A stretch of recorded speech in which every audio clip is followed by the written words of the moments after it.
The day I realized my son had been selling my belongings, Oh, God, no. I didn't scream. When did this happen? I froze. My late husband's watch was gone.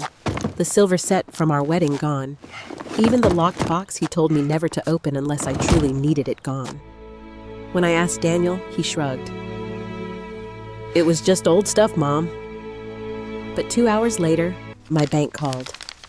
They said there were illegal transactions under my name. And suddenly, it wasn't just about missing memories anymore. It was about something much bigger. Something I had never imagined my own son would do. If you've ever trusted someone with your whole heart, only to question everything later, tell me where you're watching from and what time it is. I read every comment. And if this story pulls you in, stay with me, because what happened next changed everything.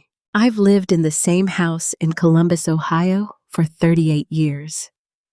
Long enough for the maple tree in the front yard to grow taller than the roof. Long enough for the creak in the third stair to sound like a familiar voice.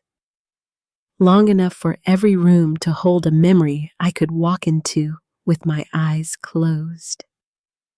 After my husband Thomas passed away 8 years ago, this house became more than just a place to live. It became the only place where I still felt understood. Thomas had a way of leaving pieces of himself in everything.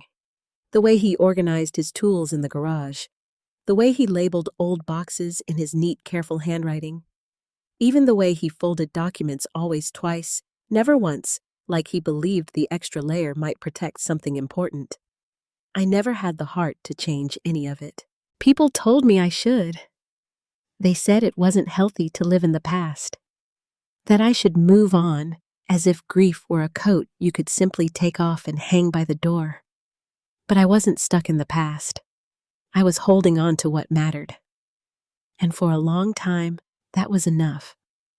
My son Daniel, well, he saw things differently. We were never the kind of family that fought loudly. There were no slammed doors or shouting matches when he was growing up. But silence can be just as loud if you live in it long enough. Daniel moved out the moment he turned 18.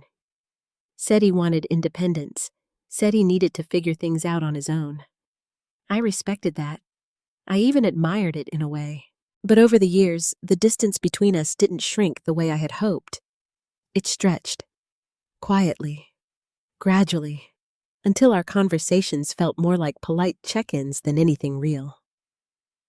Hey, Mom. Just calling to see how you're doing? I'm fine, sweetheart. How's work busy? You know how it is. We always ended the same way. Love you? Love you too. But somewhere along the line, the words started sounding like routine instead of truth. Still, he was my son. And when he married Melissa 5 years ago, I told myself things would change. That maybe having a family of his own would bring him back to me in some small way. Melissa was polished. That's the word I always used. Perfect hair, perfect smile, perfect tone of voice that never quite reached her eyes. She worked in real estate and talked about homes the way other people talked about investments. Numbers, value, opportunity. I remember the first time she walked into my house. She didn't say, "This is beautiful," or "It feels warm in here." She said, "There's a lot of unused space." I laughed it off at the time. I shouldn't have. Over the past year, Daniel started coming by more often. At first, I thought it was a good sign. He'd bring coffee, ask about my health, sit at the kitchen table like he used to when he was a teenager, tapping his fingers against the wood as if he were thinking about something important. But the questions he asked began to change. "Mom, have you ever thought about downsizing?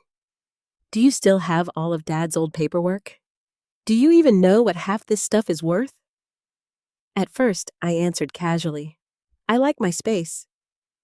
Yes, I kept everything. No, I don't care about the value." But he kept asking. Different words, same direction.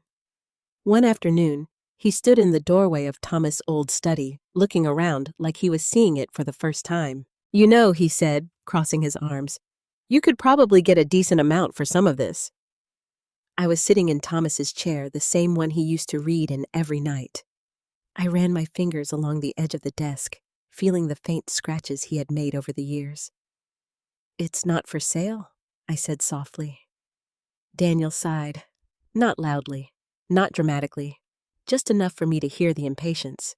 "I'm just saying, Mom, you're sitting on a lot of stuff you don't even use." "It's not stuff," I replied. "It's your father's." He didn't answer right away, and that silence, it felt different from the others we'd shared over the years. He looked at me not with anger, not even with frustration, but with something colder. Calculation. That was the first moment I felt it, something shifting beneath the surface.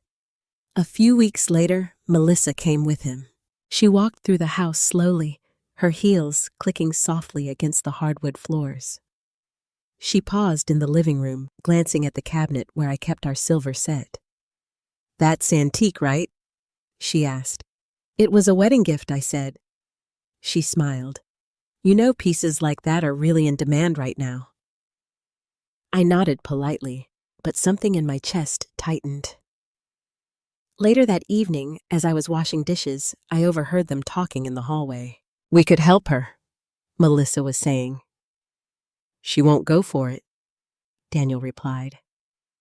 "She doesn't have to go for it. She just needs to trust you." I froze.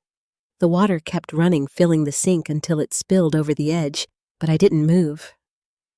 I told myself I was imagining things, that I was being sensitive, that this was what concern sounded like when you weren't used to hearing it. But deep down, something didn't sit right. A few days after that, Daniel showed up alone. He knocked twice, then let himself in before I could reach the door. "Mom," he said, smiling, "I've been thinking." That sentence should have comforted me. Instead, it made my stomach turn. "I want to help you," he continued. "Really help you. This place, it's too much for you to manage on your own." "I've managed just fine," I said. "Yeah, but for how long?" he pressed. "You shouldn't have to do everything yourself." I dried my hands, slowly buying time. "What exactly are you suggesting?" He hesitated for just a second, just long enough for me to notice. "Let me clean things up a bit," he said. "The garage, the storage room, maybe Dad's study. Just organize. Get rid of things you don't need." My heart tightened at the mention of Thomas's study. "I don't want anything thrown away," I said firmly. "Of course not," he replied quickly. "Nothing important. Just clutter." Clutter. The word echoed in my mind long after he said it. I looked at him, really looked at him, and for a brief moment, I saw the boy he used to be. The one who would run into this house after school, dropping his backpack on the floor and calling out, "Mom, I'm home." I wanted to believe that boy was still there. I wanted to believe this was just help. "All right," I said finally. "You can organize, but nothing gets taken out of this house without me knowing. Do you understand?" Daniel smiled. Relieved, almost too relieved. "Of course, Mom," he said. "You can trust me."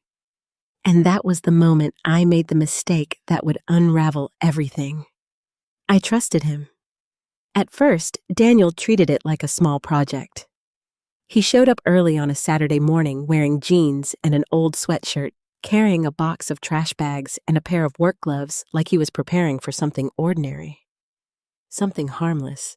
"Let's start with the garage," he said, setting everything down by the door. "It'll make the biggest difference." I stood there for a moment watching him move through the space that used to belong to Thomas. The garage still smelled faintly of motor oil and cedar wood. Thomas used to spend hours out there repairing small things, polishing old tools, humming softly to himself like the world outside didn't exist. Daniel didn't hesitate. He moved boxes, opened drawers, flipped through things quickly, too quickly, if I'm being honest. "That can go," he said, tossing a stack of old magazines into a bag. That too. And this, definitely this. I followed behind him slower, touching things as he passed them. Not to stop him at least not yet, but to remind myself that they were still real. Still here. Daniel, I said gently.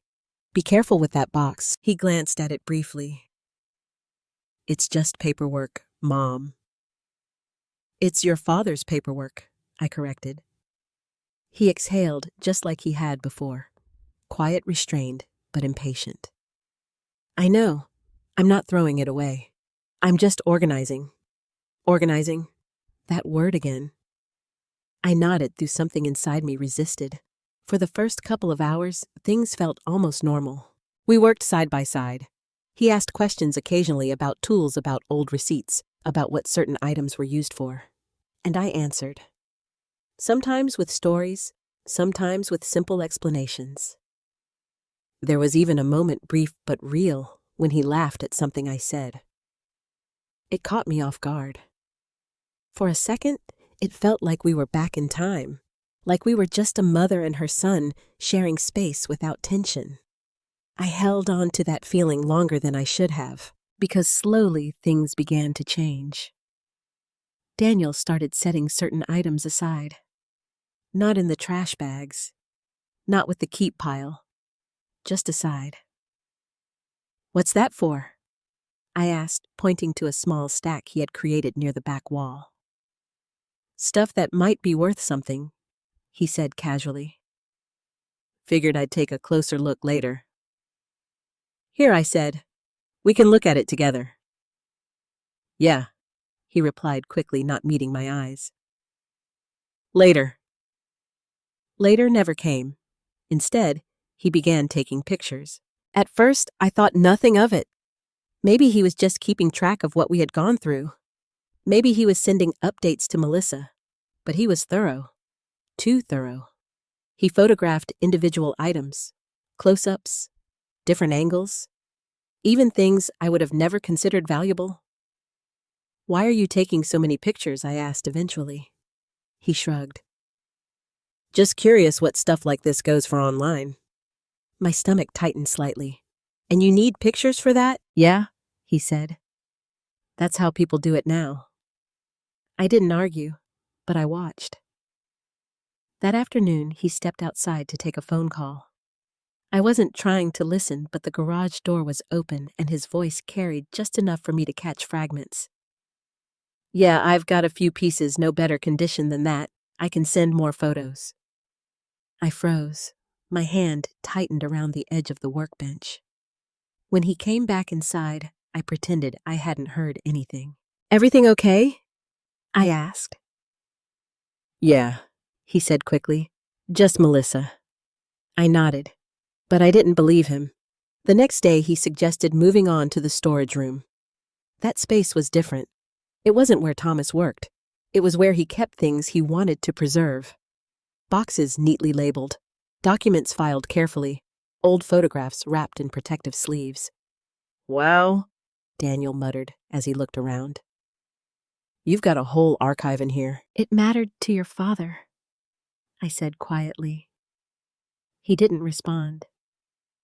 Instead, he went straight to one of the metal cabinets and opened it without asking.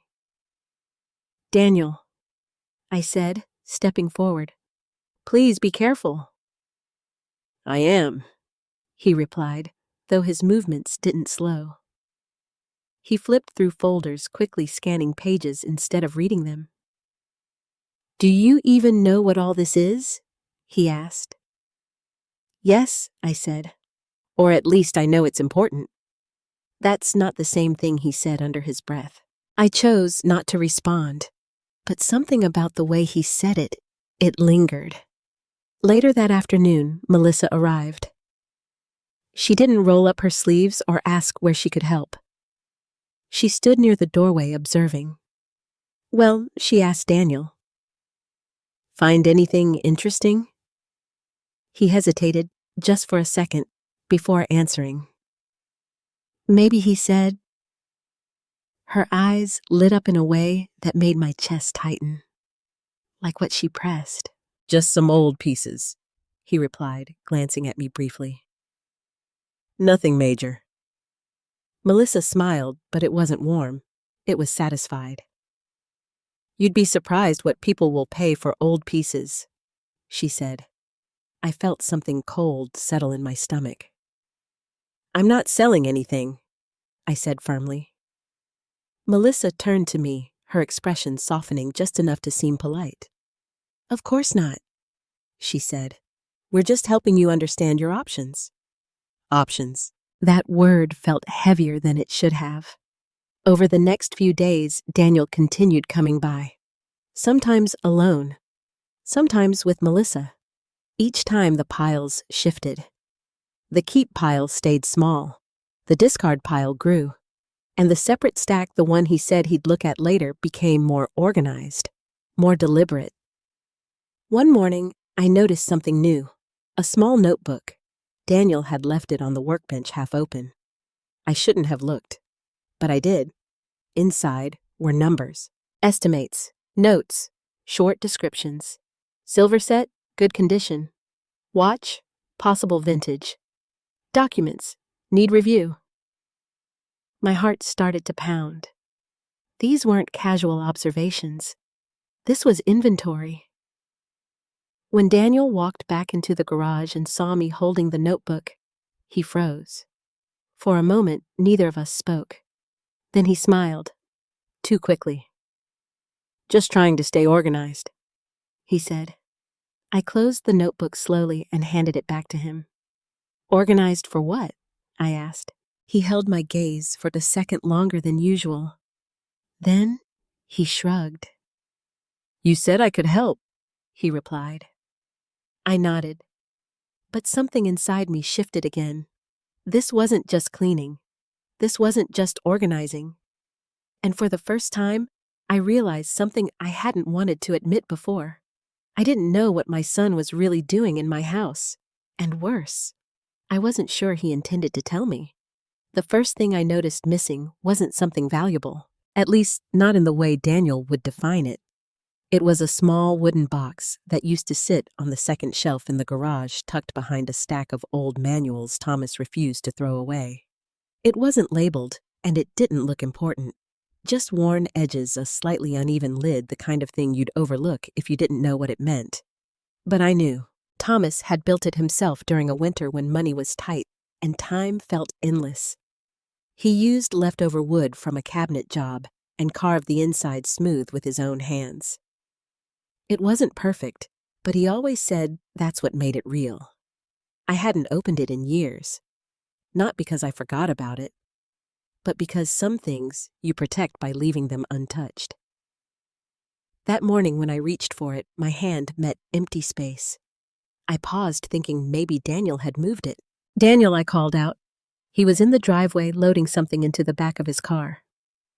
"Yeah," he answered, not looking up. "The box that was on the shelf, did you move it?" He hesitated. Just long enough for my chest to tighten. "Oh," he said, finally glancing over his shoulder. "That thing, I tossed it. It was falling apart." The words hit me harder than I expected. "You threw it away?" I asked, stepping closer.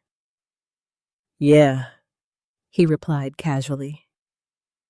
"It was just an old box, Mom. Just an old box." I swallowed, forcing myself to stay calm. "It wasn't just a box," I said quietly. "Your father made that." Daniel sighed, setting down what he was holding. "Mom, I can't keep every little thing just because it has a story attached to it." I stared at him. "You didn't even ask me." "I didn't think I needed to," he replied. That was the moment something inside me shifted again. Not loudly, not dramatically, but enough. I didn't argue further, because deep down, I already knew this wasn't about one box. Over the next few days, more things disappeared. At first, I told myself it was part of the process, that Daniel had moved items into different rooms, that maybe I had simply forgotten where things were. But then I went into the dining room, and the silver set was gone. I stood in front of the cabinet, staring at the empty space where it had always been. The glass doors reflected my face back at me, confused, pale, searching for an explanation that didn't come. "Daniel!" I called again, my voice tighter this time. He walked in, wiping his hands on a towel. "What's wrong?" "The silver," I said. "Where is it?" He glanced at the cabinet, then back at me.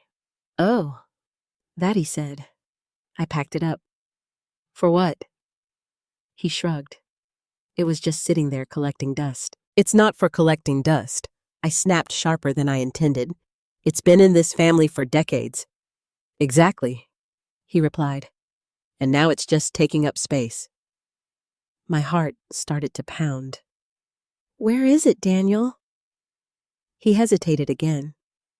That hesitation, it was becoming familiar. "I got rid of it," he said. The room felt suddenly smaller. "You got rid of it," I repeated. "Mom!" How I interrupted. "How do you get rid of something like that?" He rubbed the back of his neck, avoiding my eyes. "I sold it," he admitted. The word hung in the air between us. "Sold? You sold it," I whispered. "It was a good deal," he added quickly. "You'd be surprised how much people pay for stuff like that." I took a step back. Not because I wanted to, but because I needed space to breathe. "You had no right," I said. "I was helping," he insisted. "You don't need that kind of stuff anymore. It wasn't yours to decide." My voice cracked despite my effort to stay composed. Melissa appeared in the doorway, drawn by the tension. "What's going on?" She asked, her tone light, but her eyes sharp. "He sold the silver," I said, turning to her. She blinked once, then smiled. "Well, at least it didn't go to waste," she said. Something inside me broke a little at that moment. Not loudly, not completely, but enough to feel it. It wasn't waste. I said, my voice quieter now. It was my life. Melissa crossed her arms. "With all due respect, Walter," she said, "holding on to things doesn't bring people back." I looked at her, and for the first time, I didn't try to be polite. "This isn't about bringing anyone back," I said. "It's about respect." The room fell silent. Daniel shifted uncomfortably. "Look," he said, trying to regain control of the conversation, "we're just trying to make things easier for you." "Easier," I repeated. "Yeah," he said. "Less clutter, less stress." I laughed. It wasn't a happy sound. "The only thing you've made easier," I said, "is forgetting that this is my home." Neither of them responded. And that silence, it told me more than words ever could. That evening, after they left, I walked through the house slowly. Room by room, shelf by shelf, drawer by drawer. And with every step I found something missing. The watch Thomas wore every Sunday gone. The framed photograph from our 25th anniversary gone. A small envelope of letters I had kept tucked inside a book gone. Each absence felt like a quiet theft. Not just of objects, but of moments, of meaning. By the time I reached the study, my hands were trembling. I went straight to the desk, opened the top drawer, then the second, then the third. Empty. The small locked case that had always sat in the corner where Thomas kept his most important documents was gone. This time, I didn't call Daniel. I didn't ask questions, because I already knew the answer. Instead, I sat down in Thomas's chair and stared at the empty space where the case used to be. And for the first time since all of this began, I felt something stronger than confusion, stronger than sadness, stronger even than betrayal. I felt fear, because whatever Daniel thought he was doing, it wasn't just about selling old things anymore. He had taken something important, something he didn't understand. And somewhere deep down, I had the terrible feeling that this was only the beginning. I didn't sleep that night. Not really. I lay in bed, staring at the ceiling, listening to the quiet hum of the house. The same house that had once comforted me, that had once felt safe. Now every creak, every shift in the walls felt unfamiliar, like something had already been taken from it. Or maybe from me. Around 3 a.m, I got up. I wrapped a cardigan around my shoulders and walked slowly down the hallway, my bare feet brushing against the hardwood floor. The air felt colder than usual, or maybe that was just me. I went straight to the study. I don't know what I expected to find. Maybe I thought if I looked again, the locked case would be back where it belonged. That this had all been some kind of misunderstanding, something that could still be undone. But the corner where it used to sit was still empty. And that emptiness, it said everything. I stepped closer, lowering myself into Thomas's chair. My fingers traced the edge of the desk the same way they had 1,000 times before searching for something familiar to hold on to. Instead, I found a single sheet of paper tucked beneath the corner of a folder. It wasn't one of Thomas's. The handwriting was different, messier, faster. I picked it up slowly. At first, it didn't make sense. Just numbers, short phrases, a few crossed-out lines. But then I recognized something. Silverset confirmed watch pending pickup docs high value. My breath caught. This wasn't cleaning. This wasn't organizing. This was a list, a plan. And I hadn't just allowed it. I had trusted it. I sat there for a long time, the paper trembling slightly in my hands, trying to understand how things had gone this far, without me truly seeing it. But the truth was, I had seen it. In the hesitation in Daniel's voice. In the way Melissa watched everything like it belonged to her already. In the way they spoke about my home not as a place, but as a collection of things. I just didn't want to believe it. By morning, I had made a decision. When Daniel arrived later that day, I didn't greet him with coffee or small talk. I was already standing in the living room waiting. He noticed immediately. "Hey," he said, cautious now. "Everything okay?" "No," I replied. That stopped him. I held up the paper. "What is this?" His eyes flicked down to it, then back to me. For a split second, I saw something raw. Not guilt. Not exactly. But something close to being caught. "It's nothing," he said quickly. "Just notes. Notes for what I asked." He hesitated. Again. "It's just keeping track of things," he said. "You know, so we don't lose anything." I let out a slow breath. "You've already lost things," I said. "My things." He shifted his weight. "Mom?" "No," I interrupted, my voice firmer now. "You don't get to brush this off anymore. You sold the silver. You threw away things your father made. And now I find this." I held the paper up again. "This isn't helping. This is planning." His jaw tightened. "You're overreacting," he said. The words landed harder than I expected. "Am I?" I asked quietly. "Yes," he replied. "You're acting like I'm doing something wrong when I'm trying to fix a situation you've been ignoring for years." "What situation?" I demanded.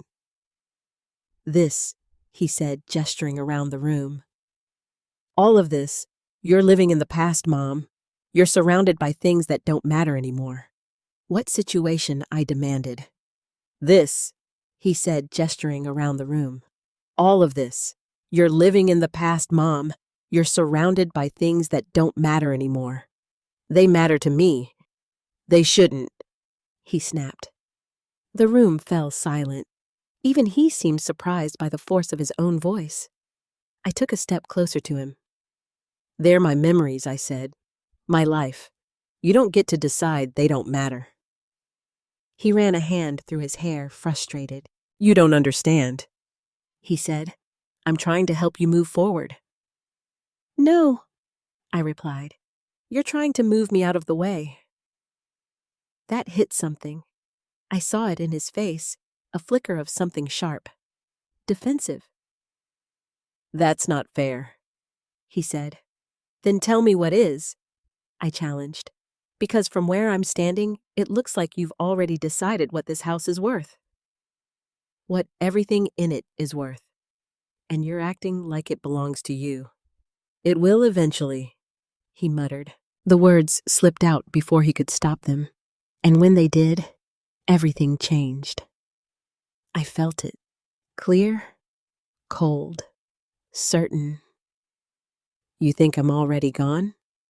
I said. He didn't answer. He didn't have to. Melissa stepped in, then her presence filling the space in a way that made everything feel more controlled and more calculated.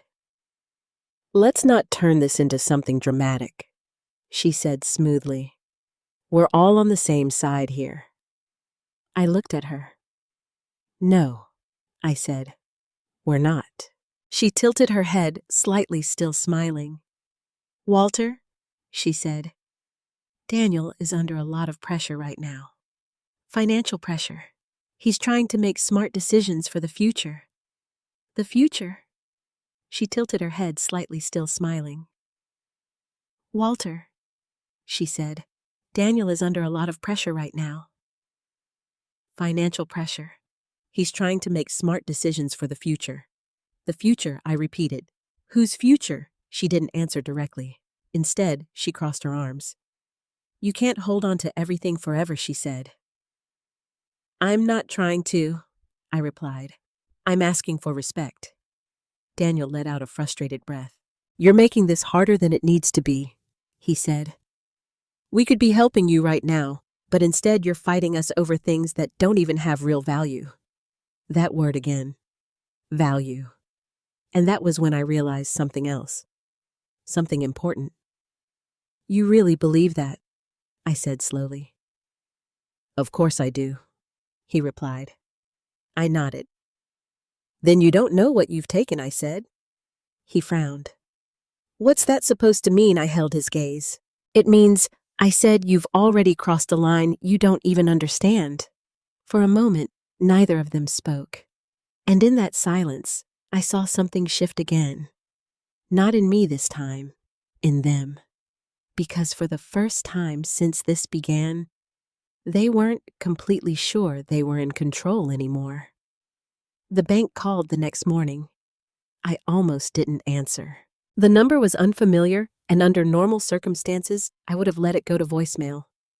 But something inside me, something unsettled and alert after everything that had happened, made me pick up. Hello? I said, my voice still heavy from a restless night. Good morning. Is this Ms. Walter Bishop? The voice on the other end asked.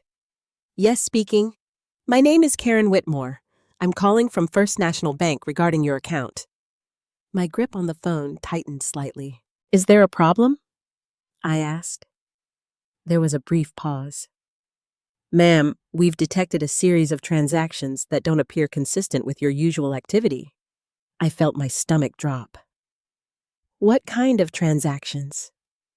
Several large transfers and asset-linked deposits over the past 2 weeks. She said carefully. We attempted to verify them, but there are discrepancies in the authorization records. Authorization. The word echoed in my mind. I don't understand, I said. I haven't made any transfers. Another pause. Ms. Bishop, Karen said, her tone shifting, more cautious now, more precise. The transactions are registered under your name and credentials. For a moment, I couldn't speak. My credentials, I repeated. Yes. Digital signatures, identity confirmations, everything appears to match your profile. However, there are inconsistencies in timing and access points. My heart began to pound. Are you saying someone used my identity? I asked. That is one possibility, she replied. Which is why we need you to come in as soon as possible to review the details in person. I closed my eyes for a second, trying to steady myself. How much money are we talking about? I asked quietly. There was another pause. Enough that we're required to flag it as potentially fraudulent activity, she said. Fraud. The word felt heavy.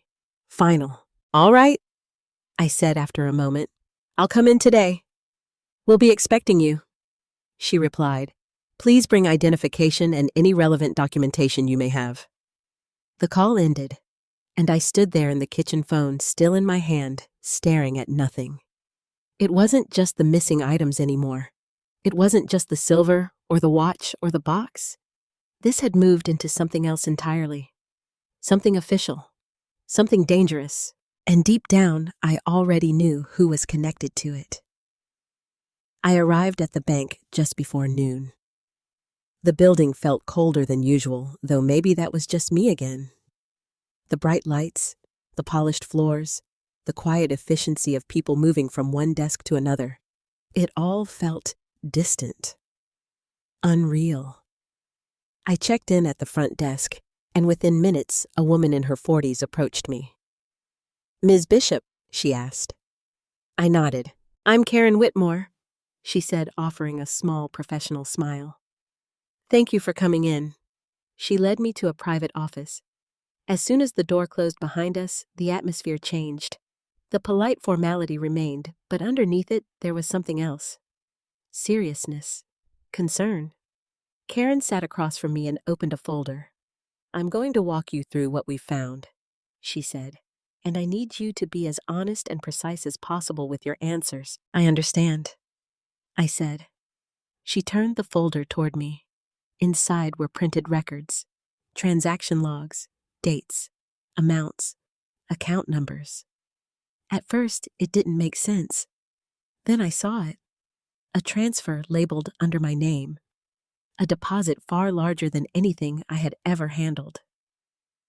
Where did this come from? I asked, pointing to the number. Karen followed my finger. That deposit is tied to a private sale, she said. From what we can tell, it appears to be connected to a high-value asset. My mind immediately went to the silver. Then the watch. Then the case. What kind of asset? I asked. We're still verifying that, she replied. But based on the amount, it wasn't something ordinary. I felt a chill run through me. And these transfers? I asked, scanning the rest of the page. Karen nodded. Those were moved out of your account shortly after the deposit, she said. Split into multiple smaller transactions and redirected to where? She hesitated. Several accounts, she said. Some personal, some business-related. A few are already under review for unrelated investigations. Unrelated investigations. The room suddenly felt smaller. Are you telling me? I began, my voice unsteady, that my name is connected to something illegal. Karen didn't answer immediately. Instead, she looked at me carefully. I'm telling you that your identity was used in transactions that raise serious concerns, she said. And until we determine exactly what happened, your accounts are at risk. At risk. I took a slow breath, trying to keep my thoughts from spiraling. I didn't authorize any of this, I said firmly. I haven't sold anything. I haven't transferred anything. Karen nodded. I believe you, she said. The words caught me off guard. You do? I asked. Yes, she replied. Because there are inconsistencies that suggest the authorization process was manipulated. My heart pounded louder. Manipulated how? She turned another page in the folder. These digital signatures, she said, pointing to a series of entries, they match your credentials, but the access points don't align with your typical behavior. Different devices, different locations. I stared at the page. I don't even know how to do half of this, I admitted. I know, she said gently. There was a brief silence. Then I asked the question I had been avoiding. Do you know who did it? Karen hesitated. We can't make accusations without full verification, she said carefully. But we can trace where the funds went. And I pressed. She looked at me. Some of the accounts receiving the funds are linked to a Daniel Bishop. The world seemed to tilt for a moment. Even though I had suspected it, hearing it confirmed was something else entirely. That's my son, I said quietly. Karen nodded. I thought so, she said. I closed my eyes for a second, trying to steady myself. How much has he taken? I asked. Karen glanced at the documents again. Between the asset sale and the transfers, it's a significant amount, she said. Enough to cause legal consequences. She didn't soften it. Yes. The word hung in the air. Heavy, unavoidable. I sat there in silence, absorbing everything. The missing items, the list, the lies, and now this. It wasn't just betrayal anymore. It was something far more dangerous, something that could destroy everything. Karen closed the folder gently. Ms. Bishop, she said, her tone softer now. We're going to freeze the accounts connected to these transactions. That includes any accounts under your name that may have been compromised. I nodded slowly. And my son, I asked. She met my eyes. That depends on what happens next. I left the bank feeling like I was walking through someone else's life. The sky looked the same. The streets were the same. But nothing felt the same. Because now I knew the truth. Daniel hadn't just taken my belongings. He had used my name, my identity, my trust. And somewhere along the way, he had crossed a line that couldn't simply be undone. I sat in my car for nearly 20 minutes after leaving the bank. The engine was off. The keys rested in my lap. My hands were still wrapped tightly around the steering wheel as if letting go might make everything real in a way I wasn't ready to face. Daniel. My son. Not just selling things behind my back. Not just crossing boundaries. But using my name. My identity. My life as a tool. I had spent years defending him in my mind, explaining his distance, excusing his coldness, telling myself that people change, that life hardens them, that maybe I just didn't understand the pressures he was under. But this wasn't pressure. This was choice. And for the first time, I had to face something I had avoided for years. I didn't know my son anymore. By the time I drove home, the sun had started to dip lower in the sky, casting long shadows across the front yard. The maple tree stood exactly as it always had, steady, unchanged, rooted. Unlike everything else. I stepped inside the house slowly. The silence greeted me again, but now it felt different. Before it had been peaceful. Now it felt watchful. I walked straight to the study. The empty corner where the locked case had been seemed louder than anything else in the room, like it was calling attention to itself. I sat down at the desk and opened the drawer again, even though I knew it would still be empty. But this time, something caught my eye. A thin envelope wedged against the back panel. I hadn't seen it before. Carefully, I pulled it out. It was old. The paper slightly yellowed, the edges soft from time. My name wasn't on it. Neither was Daniel's. It was addressed simply, for when the time is right. My heart skipped. The handwriting. It was Thomas's. My fingers trembled as I turned it over. I knew that handwriting better than my own, and suddenly everything inside me shifted. Thomas had always been careful, quiet, thoughtful in ways that didn't always make sense until later. He planned things, not in a controlling way, but in a protective one. I slid my finger under the seal and opened the envelope slowly. Inside was a folded letter and a small, thin card. I unfolded the letter first. Walter, if you're reading this, it means something has changed. Maybe not all at once, but enough for you to start asking questions. There are things I didn't tell you, not because I didn't trust you, but because I wanted to protect you from carrying burdens that weren't yours yet. In the study, there is a locked case. You've seen it. You've respected it. Thank you for that. Inside that case are documents tied to accounts, assets, and decisions I made over many years. Not all of them are simple. Not all of them are safe in the wrong hands. If anyone ever tries to move those documents without understanding them, it won't just be a mistake. It could become something much worse. If that day comes, you need to speak to someone you can trust. Someone who understands what's inside those files. His name is Robert Hayes. You'll find his contact on the card enclosed. Don't try to fix this alone. And Walter, if Daniel is involved, don't let love blind you to truth. I've seen the way he looks at things. Not with sentiment, but with value. That difference matters more than you think. I'm sorry I didn't explain this sooner, but I trust you. Always. Thomas. I stopped reading. My hands were shaking now, not from fear alone, but from something deeper. Recognition. Thomas had known.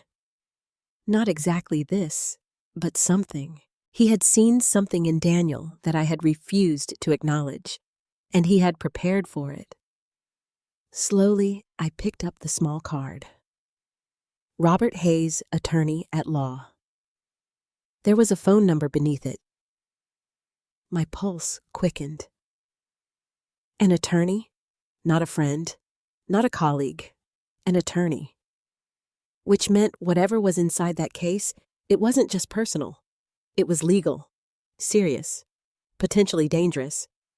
And Daniel had taken it, without knowing any of this. Or worse, without caring. I leaned back in the chair, staring at the letter again. The words echoed in my mind.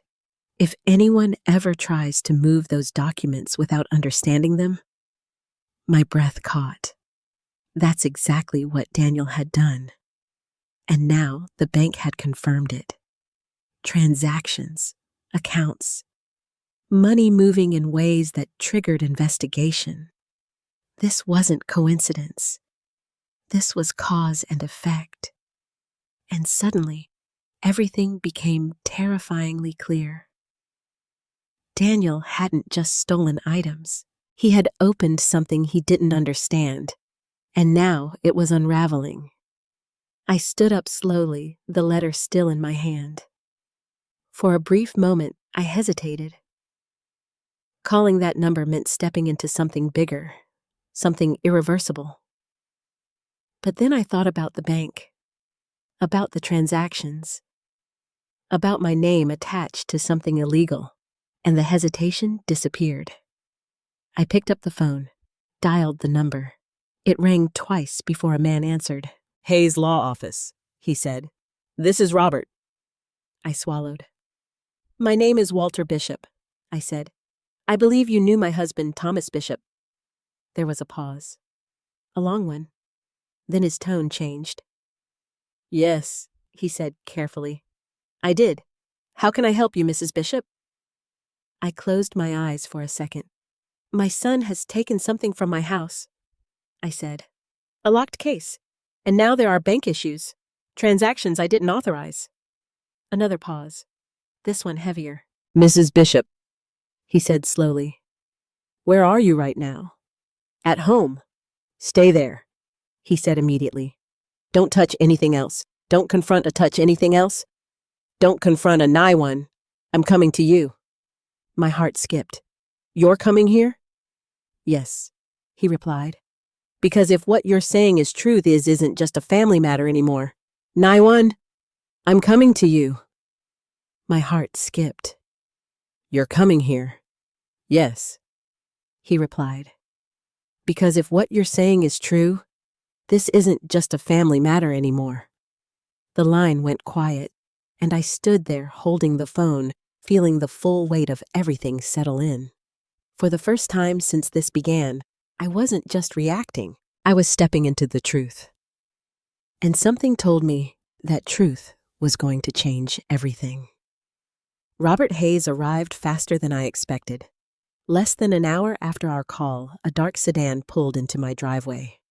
I watched from the front window as a tall, silver-haired man stepped out, adjusting his coat with a kind of quiet precision that reminded me instantly of Thomas. Not in appearance, but in presence, measured, careful, intentional. When I opened the door, he didn't smile right away. Instead, he studied me for a brief moment, as if confirming something unspoken. Mrs. Bishop, he said finally. It's been a long time. I nodded, stepping aside in a long time. I nodded, stepping aside to let him in. Thank you for coming so quickly.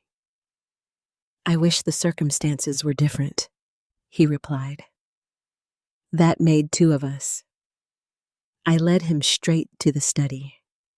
The moment he stepped inside, his eyes moved immediately to the corner where the locked case had been.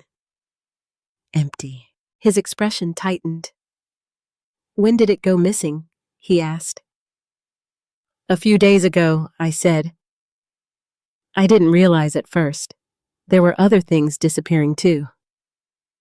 He nodded, slowly absorbing that. And your son? He asked. I hesitated. Yes, I said, quietly. He's been coming over, helping me organize. Robert let out a slow breath. That's what Thomas was afraid of, he said. Those words sent a chill through me. He knew this might happen. I asked. Robert didn't answer immediately. Instead, he walked over to the desk, running his fingers lightly across the surface, as if tracing anything only he could see. Thomas didn't believe in coincidence, he said finally. He believed in patterns, and he saw one forming long before he got sick. My chest tightened. What kind of pattern Robert turned to face me? Your son's relationship with value, he said. The same word again, value. I felt something inside me sink. He talked to you about Daniel, I asked. More than once, Robert replied. Not because he didn't love him, but because he didn't trust the way he saw the world. That hurt more than I expected. Because deep down, I knew exactly what he meant. I handed Robert the letter I had found.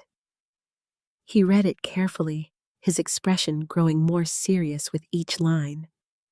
When he finished, he folded it neatly and placed it back on the desk. He left this for you, he said, which means he expected you might need help navigating what's happening now. What exactly is happening? I asked, my voice unsteady. The bank said there are transactions, illegal ones, tied to my name. Robert nodded. Yes, he said, and if those transactions are connected to what was inside that case, then this is far more serious than theft. My heart began to race again. What was in it? I asked. He hesitated, not out of uncertainty, but out of caution. Thomas handled a number of private financial arrangements over the years, Robert said. Investments, partnerships, asset transfers, some of them completely legitimate, others more sensitive, but out of caution. Thomas handled a number of private financial arrangements over the years, Robert said. Investments, partnerships, asset transfers, some of them completely legitimate. Others, more sensitive. Sensitive how I pressed. He met my eyes. The kind that require discretion, he said. And understanding. I swallowed. And Daniel doesn't have that. No, Robert said firmly. He doesn't. The room felt heavier now, like the walls themselves were listening. If Daniel sold something from that case, I began. He wouldn't have understood what he was selling, Robert finished, or who he was dealing with. A cold wave of fear washed over me. Who would he be dealing with? I asked. Robert didn't soften his answer. People who don't tolerate mistakes, he said. The words landed like a weight in my chest. For a moment, neither of us spoke. Then I asked the question I had been avoiding since leaving the bank. Is my son in danger? Robert's expression didn't change. Yes, he said. The honesty of it took my breath away. And me? I asked. He paused. That depends on how involved your identity has become in this, he said. But if your name is already tied to these transactions, then you're not as far removed as you might hope. I closed my eyes for a second. Everything was unraveling faster than I could keep up. What do we do? I asked. Robert straightened slightly. We take control of the situation, he said, before it controls you. How? First, he said, we need to confirm exactly what was in that case. I have records copies of certain documents Thomas entrusted to me.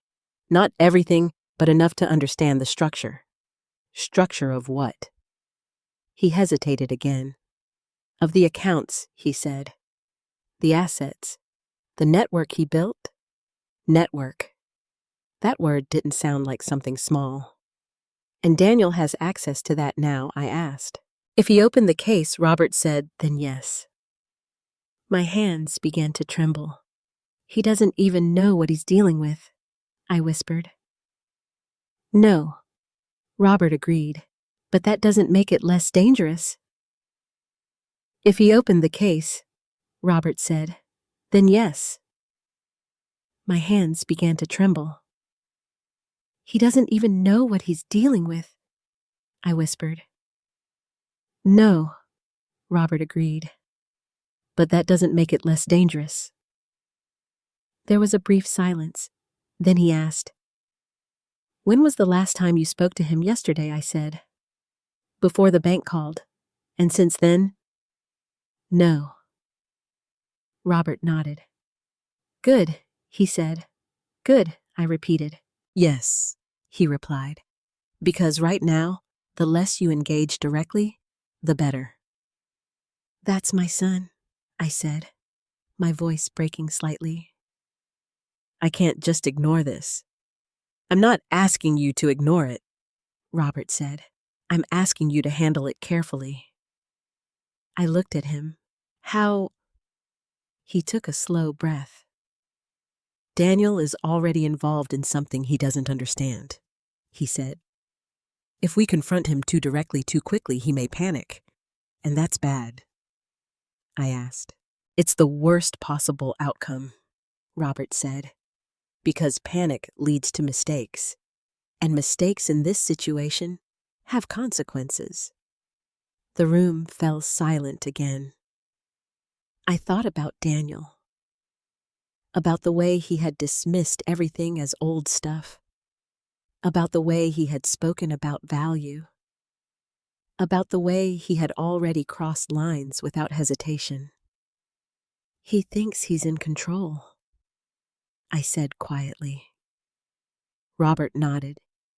And that's exactly what makes him vulnerable. I sat down slowly, trying to process everything. So what's the next step? I asked. Robert reached into his briefcase and pulled out a folder. We start by reviewing what we know he said. Then we find out exactly what your son has done. And then, He met my eyes. Then we decide how to stop it. The way he said it, it wasn't emotional. It wasn't reactive.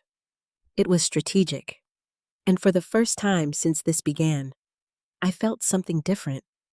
Not fear, not confusion, but clarity. Because whatever Daniel had started, it was no longer something I was going to stand by and watch. Robert didn't stay long that first visit, not because he wasn't concerned, but because, as he explained before leaving, the more time we spend reacting, the less time we spend getting ahead of this. He took copies of the bank statements I had brought home along with Thomas's letter. Before stepping out the door, he turned back to me, his expression firm. "If Daniel contacts you," he said, "keep the conversation neutral. Don't accuse him. Don't reveal what you know. Just listen." "Why?" I asked. "Because right now," he replied, "information is more valuable than emotion." That word again. Value. But this time, it didn't feel cold. It felt strategic. After he left, the house felt even quieter than before. But it wasn't the same kind of silence. This one had weight. Purpose. I wasn't just waiting anymore. I was watching. And it didn't take long. Daniel called that evening. His name lit up on my phone, and for a moment I just stared at it. The instinct to ignore it was strong. But Robert's voice echoed in my mind. "Just listen." So I answered. "Hello." "Hey, Mom," Daniel said, his tone unusually casual. Too casual. "How are you?" "I'm fine," I replied evenly. A pause. Then good. Another pause. It was subtle, but I could hear it now. The hesitation. The calculation. "Listen," he continued. "I was thinking of stopping by tomorrow. There are still a few things we haven't gone through." I leaned back in my chair. "What kind of things?" I asked. "Oh, he said quickly. "Just some paperwork, storage stuff. Nothing major." Nothing major. The words almost made me laugh, but I kept my voice steady. "Daniel," I said, "what exactly are you looking for?" He hesitated. Longer this time. "Just making sure everything's accounted for," he replied. Accounted for. Not remembered. Not protected. Accounted for. I closed my eyes briefly. "All right," I said. "You can come by." "Great," he said a little too quickly. "I'll be there around noon." The call ended, and I sat there staring at the phone. He wasn't done. Not even close. The next day, I was ready. Not in the way I would have been before, emotionally defensively, but carefully, observant. I made coffee like I always did, set out 2 cups, kept everything as normal as possible, because normal made people careless. Daniel arrived right on time. He walked in like he had every other day, confident, relaxed, like he still belonged to the space he had been quietly dismantling. "Hey," he said, offering a small smile. "Hi," I replied. He glanced around the room briefly. "You didn't move anything, did you?" he asked. The question was immediate, focused. "No," I said. "Should I have?" He shook his head quickly. No, just asking." But I saw it, that flicker. Relief.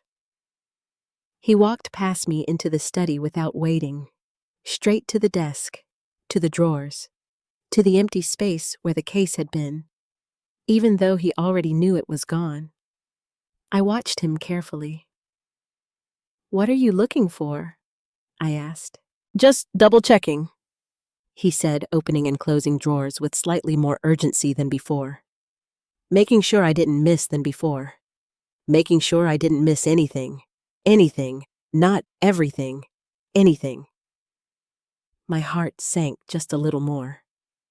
"Daniel," I said calmly, "did you take something from here?" He froze, just for a second. Then he straightened. "What do you mean, anything?" Anything. Not everything. Anything. My heart sank just a little more. Daniel, I said calmly, did you take something from here? He froze. Just for a second. Then he straightened. What do you mean, the locked case? I said. It's missing. He blinked, and for the first time since this began, he didn't have an immediate answer. I don't know what you're talking about, he said. The lie was soft, but it was there, clear as anything. Yes, you do, I replied quietly. He shook his head. No, Mom. I've been helping you clean. That's it.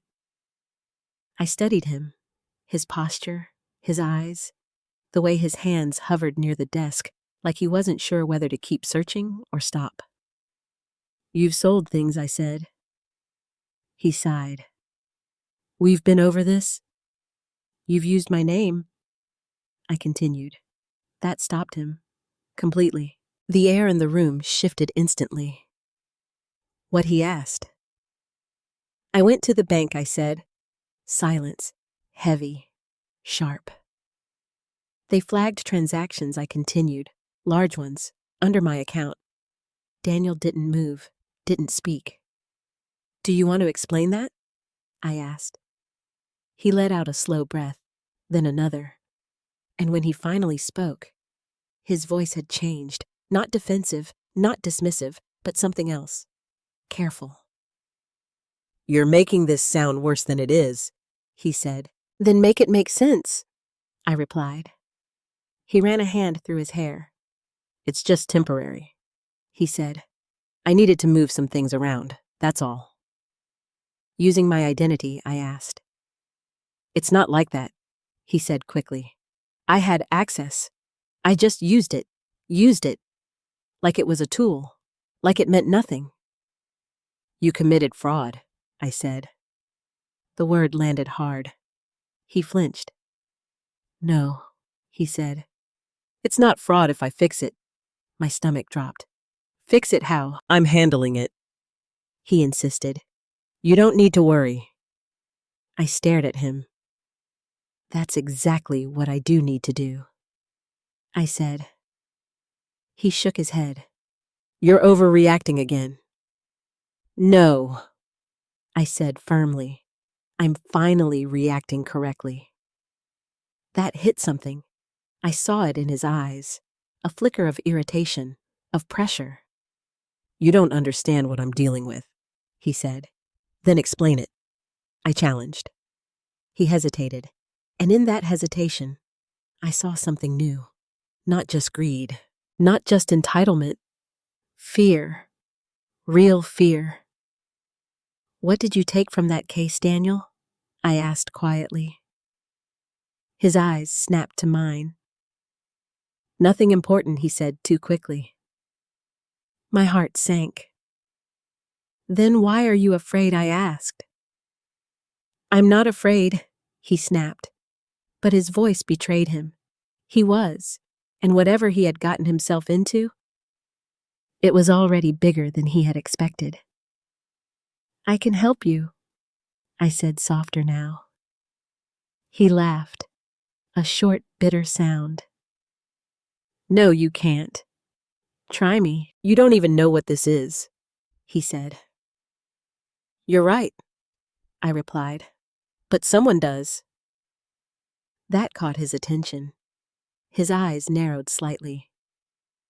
What does that mean? I held his gaze. It means you're not as far ahead as you think you are. The silence that followed was different, heavier. Because now, for the first time, Daniel wasn't sure what I knew. And that uncertainty was exactly where the balance of power began to shift. The moment I said those words, you're not as far ahead as you think you are, I saw something crack in Daniel, not visibly, not in a way anyone else would notice. But I had known him his entire life. I saw it. A flicker of doubt, of uncertainty. And for someone like Daniel, that was dangerous. Because uncertainty meant loss of control. And Daniel did not handle losing control well. He straightened his posture, his jaw tightening as he forced a small dismissive smile. "You've been talking to someone," he said. It wasn't a question. I didn't answer. "I knew it." He continued, pacing slightly now. "You don't come up with something like that on your own." His tone wasn't insulting. It was defensive, which told me more than anything else. "You said you were handling it," I replied calmly. "So why does it matter who I talk to?" He stopped pacing, turned to me slowly. "Because," he said, his voice lower now, "you don't understand what's involved." There it was again. That same line. That same assumption. "I understand enough," I said. "I understand that my name is on transactions I didn't authorize. I understand that accounts are being flagged. And I understand that you're not telling me the truth." His expression hardened. "I told you," he said, "it's temporary. Temporary doesn't make it legal." "That's not how this works," he snapped. "Then explain how it works." Silence. He looked away. And in that moment, I knew something else. He couldn't explain it. Not fully. Because if he did, he'd have to admit how deep he was in. "I moved some assets," he said finally. "That's it, using my identity." "I had access. That doesn't make it right. It makes it possible," he shot back. The words hung in the air, sharp, revealing. And then for the first time since this began, I stopped seeing him as my son in that moment and started seeing him clearly. A man who believed that access meant permission. That opportunity meant entitlement. That if something could be done, it should be. "Daniel," I said quietly. "Who did you sell to?" His eyes snapped back to mine. "That's not important. It is to me. You wouldn't know them. Try me." He shook his head. "No, that's not how this works." The repetition was telling.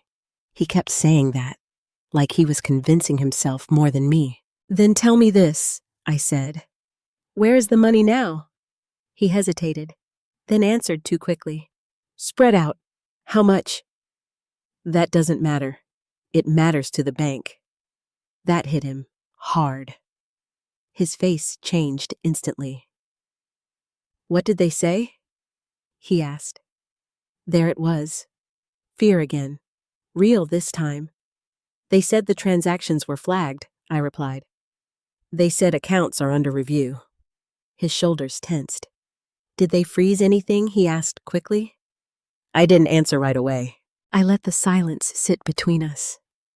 Let him feel it. "Daniel," I said slowly, "what exactly are you involved in?" "Nothing," he said immediately. Too immediately. "That's not true. It is." "Then why are you worried I'm not?" "You asked about frozen accounts before I even mentioned them." That stopped him. Completely. He opened his mouth, then closed it again. And in that silence, the truth spoke louder than anything he could have said. "You didn't just sell a few things," I continued. "You moved money, a lot of it. And now you're trying to stay ahead of something you don't understand." His breathing changed, shallow, uneven. "You don't get it," he said again, quieter now. "No," I replied, "but I know someone who does." That got his attention again, immediately. "Who?" he demanded. I held his gaze. "Does it matter?" "Yes, it matters," he snapped. "Why?" Because he stopped himself. Too late. Because what I pressed. He ran his hands through his hair again, pacing now with real agitation. "You shouldn't be talking to anyone about this," he said. "You're making it worse." "Worse for who?" "For everyone." "No," I said, For you. He stopped pacing, turned to me, and for a moment, the mask dropped completely. This isn't just about me. He said, his voice low, almost strained. There are people involved. The words sent a chill down my spine. What people? I asked. He hesitated, then shook his head. I shouldn't have said that. But you did. Silence. Heavy. Daniel, I said carefully. What did you get yourself into? I didn't get into anything. He insisted. I just made a deal. With who? No one you need to worry about. That answer was worse than any name he could have given me, because it meant exactly what Robert had warned. People who don't tolerate mistakes. You sold something you didn't understand, I said slowly. He didn't deny it. You moved money you couldn't control. I continued, still no denial. And now, I finished. You're trying to fix something that's already out of your hands. His jaw tightened. I can fix it, he said. But this time, he didn't sound sure. How I asked. He didn't answer. Instead, he reached into his pocket and pulled out his phone, checking something quickly before shoving it back. That small action told me everything. He was waiting, watching, reacting, just like I had been. But unlike me, he didn't have control. Not really. Daniel, I said softly, you need to stop. I can't. The words came out immediately, without hesitation, without thought, and the moment they left his mouth, he realized what he had just admitted. You can't, I repeated. He looked at me, and this time, there was no denial left. No, he said quietly, I can't. The room fell silent, because now we were finally standing in the truth. He wasn't in control. He wasn't fixing anything. He was caught, and whatever he had started, it had already gone too far. The moment Daniel said, I can't, something inside me settled. Not softened, not forgiven, but settled. Because for the first time since this began, I wasn't guessing anymore. I wasn't trying to piece together fragments or explain away what I didn't want to see. I knew, and more importantly, he knew that I knew. Neither of us spoke for a long moment. The air in the room felt thick, like something had shifted permanently between us. I didn't mean for it to go this far, Daniel said finally. His voice was quieter now, less defensive, but still not honest enough. You didn't mean to get caught, I replied. That hit him harder than anything else I had said. His jaw tightened, but he didn't argue. Because he couldn't. I needed the money, he said after a moment. For what? He hesitated, then looked away. That's not important. It is if you used my name to get it. Silence. Then reluctantly, debt, he admitted. Some of it's mine, some of it's Melissa's. That didn't surprise me. Not really. What kind of debt, I asked. Credit cards, loans, a few investments that didn't work out. Investments.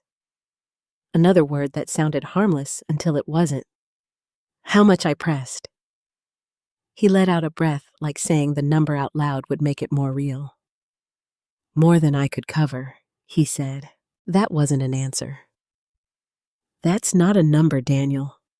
He closed his eyes briefly. Over 200,000, he said. The room seemed to tilt. $200,000.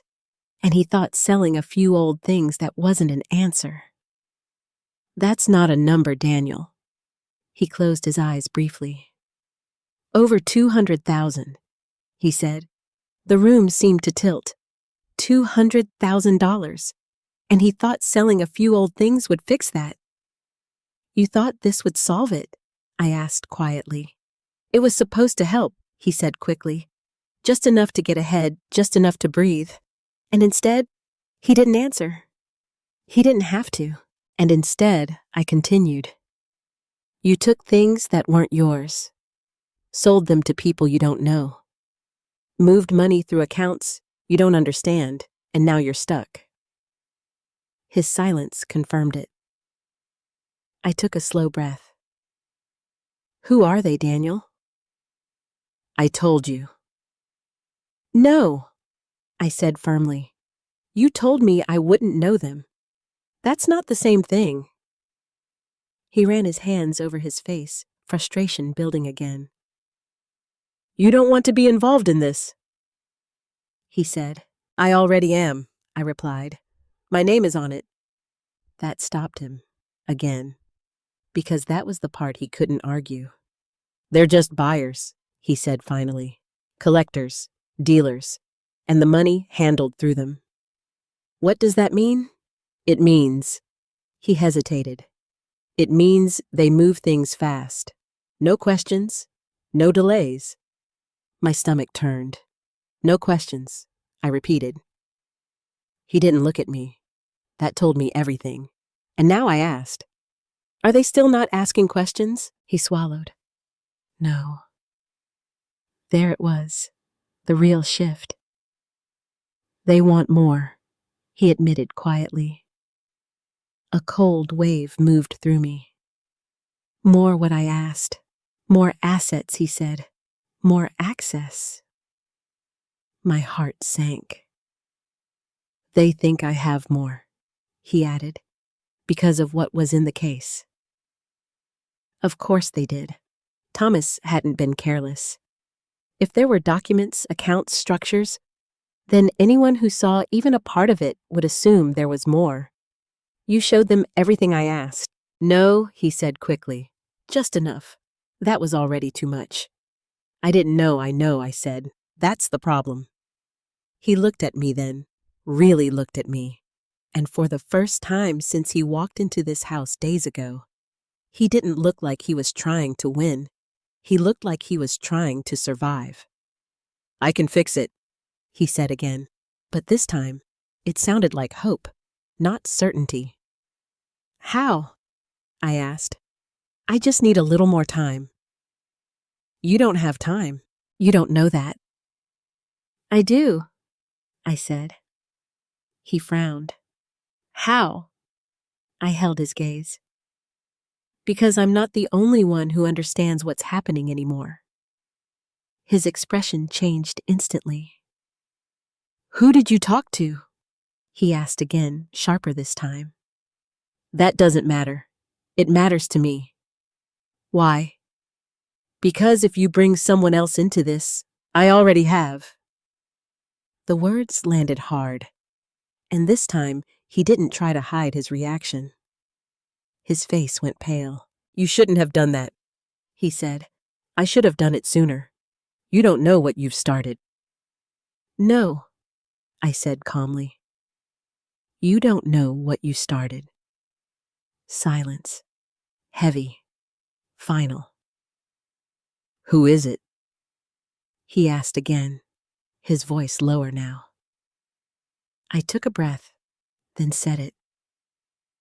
A lawyer. The word changed everything. His entire posture shifted. Fear, real unmistakable fear, settled into his expression. You went to a lawyer? He asked. Yes. For what? For the truth. He let out a sharp breath. This isn't something a lawyer fixes, he said. No, I replied, but it's something a lawyer understands. He shook his head. You don't get it. These people I know enough, I interrupted. Enough to know you're in over your head. He stepped closer. You need to stay out of this, he said. I can't. You have to. No, The word was firm, steady, final, because something had changed in me too. I wasn't reacting anymore. I wasn't hoping he would fix it. I wasn't waiting for things to make sense. I was choosing to stand in the truth. Even if it hurt, even if it broke something that couldn't be repaired. Daniel, I said softly, this doesn't end with you fixing it quietly. Yes, it does. No, I said. It ends with consequences. His face hardened again. You're going to turn me in. The question hung in the air, heavy, loaded. I looked at him. My son, the boy I raised, the man standing in front of me now. I'm not going to lie for you, I said. That was my answer. And he understood it completely. Because for the first time, he knew something he hadn't expected. I wasn't going to protect him from the truth. Daniel stood there frozen in a truth he could no longer escape. I'm not going to lie for you. My words still lingered in the air between us, heavier than anything else that had been said. For a moment, I thought he might argue, deflect, blame. That was his pattern. But this time, he didn't. Instead, something shifted again. Not just fear, not just pressure, but realization. You don't understand what happens if this gets out, he said quietly. I think I understand enough, I replied. No, you don't, he insisted, stepping closer. This isn't just about money anymore. I know. You don't, he repeated. If they think I can't deliver, if they think I lied. He stopped himself. Too late. Then what I asked. His silence said it before his words did.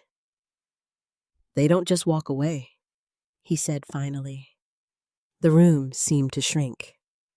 Because now the fear had a shape, a direction. And fear had a shape, a direction. And you could handle that, I asked. I didn't know it would turn into this, he said. At first, it was simple. They just wanted items, things they could resell. No paperwork, no waiting. You could handle that, I asked. I didn't know it would turn into this, he said. At first, it was simple. They just wanted items, things they could resell. No paperwork, no waiting. And then they saw the documents he admitted. They realized there were accounts, structures, something bigger. Of course they did. Thomas hadn't built anything small. And now they want access to that, I said. Daniel nodded. They think I have it, he said. Or that I can get it. And can you? No, he said immediately. Not really, not anymore. That word again, anymore. Which meant at some point he thought he could. Daniel, I said carefully. Did you give them anything else? Any information? Passwords? Account details? He hesitated. And that hesitation was enough. Daniel, just partial access, he said quickly. Nothing complete. Just enough to keep them interested. My heart sank. You gave them partial access to something you don't understand. I needed time, he snapped. And now you've run out of it. He didn't argue, because he knew it was true. The silence stretched again. But this time, it wasn't just heavy. It was urgent. They've been calling, he admitted after a moment. Messaging, asking for updates, asking when the next transfer is happening. And what have you told them? That I'm working on it. And are you? No. The honesty hit harder than anything else. Because now, there was no illusion left. No control, no plan, just consequences waiting. You need to stop answering them, I said. I can't. You said that already. And I meant it, he replied. If I go quiet, they won't just wait. I closed my eyes briefly. Robert's words echoed in my mind. Panic leads to mistakes. And Daniel was already there. What exactly do they think you have? I asked. The accounts, he said. The ones tied to what was in the case. And do you know? But they think you do. Yes. I exhaled slowly. This was worse than I had hoped, better than I had feared, but still dangerous. They also think I can move money, he added, using my name. He didn't answer, which was answer enough.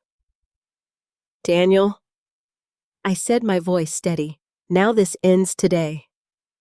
He looked at me sharply. No, it doesn't. Yes, it does. You don't get to decide that. I do when my name is involved. They're not just going to let it end. They don't have a choice. He stared at me. You don't know that. I know enough. The confidence in my voice surprised even me. Because a few days ago, I wouldn't have said that. But now I wasn't alone in this. You told a lawyer, he said slowly. So what, he's going to scare them off? No, I replied. He's going to make sure this is handled properly. That's not how these people work. And that's exactly why you shouldn't be dealing with them. He ran his hands through his hair again, frustration boiling over. You think bringing in lawyers makes this better? It makes it worse. It makes it official. It is official. No, it's not yet. Yes, it is, I said. The bank is already involved. Accounts are flagged. Investigations have started. That stopped him cold. They said that, he asked. Yes. His face went pale again. How bad? Bad enough. He turned away, pacing again, faster this time. Okay, I just need to move a few things, cover some gaps, buy a little more time. No. He stopped, turned back. You don't get to say no. Yes, I do. You're making this worse. No, I said calmly. I'm stopping it from getting worse. You don't understand what happens if I don't fix this. And you don't understand that you can't fix it. The words hit hard, because they were true, and he knew it. For a moment, neither of us spoke. Then quietly, what are you going to do? He asked. It wasn't a challenge. It was a question, a real one. And for the first time, he wasn't trying to control the situation. He was asking for direction. I took a breath. Robert is coming back tonight, I said. Daniel stiffened. No. Yes, you can't bring him into this. I already have. He shook his head. No, you don't understand. If they find out, they won't, I said. How can you be sure? Because we're not going to give them anything else to find. He stared at me, trying to read something, anything. But I didn't look away. Daniel, I said softly, you're not doing this alone anymore. That's exactly what I'm afraid of, he replied. And for the first time, I understood that too. Because this wasn't just about fear of consequences. It was fear of losing control, of facing the truth, of being seen clearly, by me, by the law, by himself. You have a choice, I said. No, I don't. Yes, you do. He shook his head. No. Yes, I said firmly. You can keep lying, keep running, keep digging yourself deeper. I paused. Or you can stop. He looked at me, really looked at me, and for a moment, I saw something I hadn't seen in a long time. Not arrogance, not entitlement, but something else, something fragile. What happens if I stop? He asked quietly. The question hung in the air, heavy, honest, and for the first time, he wasn't asking as someone in control. He was asking as someone who had finally realized he wasn't. You face what comes next, I said. He swallowed. And if that ruins everything, I held his gaze. It might, I said. Silence. And you're okay with that? He asked. The question cut deeper than anything else, because it wasn't just about him. It was about us, about everything we had been, everything we had lost, and everything that might still be left. No, I said softly. I'm not okay with it. Another pause, but I'm not okay with this either. That was the truth. Simple, unavoidable. And this time, he didn't argue, because finally, he understood. There was no version of this where everything stayed the same. Something had already broken. The only question now was what would be rebuilt. Robert returned just after sunset. The sky outside had turned a deep shade of blue, the kind that always made the house feel smaller, quieter, more exposed. I had turned on the lights in the living room, but it didn't change the feeling. Daniel hadn't left. He stood near the window when Robert knocked his posture rigid like a man waiting for a verdict before the trial had even begun. When I opened the door, Robert stepped inside with the same calm precision as before. But this time, his eyes immediately moved past me. To Daniel. They studied each other for a moment. No introductions were needed. You must be Daniel, Robert said. Daniel didn't offer his hand. Who are you? He asked, even though he already knew. Robert Hayes, he replied. Your father's attorney. That word again. Attorney. It landed differently now. Heavier. Real. Daniel let out a short breath, almost a scoff. So, this is what we're doing now, he said. Bringing lawyers into family business? Robert didn't react to the tone. This stopped being family business the moment financial institutions got involved, he said calmly. Daniel looked at me. You told him everything. I told him enough, I replied. Robert stepped forward slightly. And I believe you have more to tell, he said to Daniel. Silence. Tension stretched tight across the room. Daniel hesitated, then reluctantly. I've already explained it, he said. I needed money. I sold some things. It got complicated. Robert's expression didn't change. That's not an explanation, he said. That's a summary. Daniel's jaw tightened. You don't understand what you're stepping into, he said. Robert's voice remained steady. I understand more than you think. That shifted something. Because Robert wasn't guessing. He wasn't reacting. He knew. I've seen the accounts your father structured. Robert continued. I know how they were designed. And I know exactly how dangerous it is to access them incorrectly. Daniel's eyes narrowed. Then you know I can fix it, he said. No, Robert replied. I know you can't. The bluntness of it cut through the room. Daniel stiffened. You don't know what I've already done, he said. You're right, Robert said. But I know the type of mistake you've made. Silence. You exposed incomplete information to the wrong people. You don't know what I've already done, he said.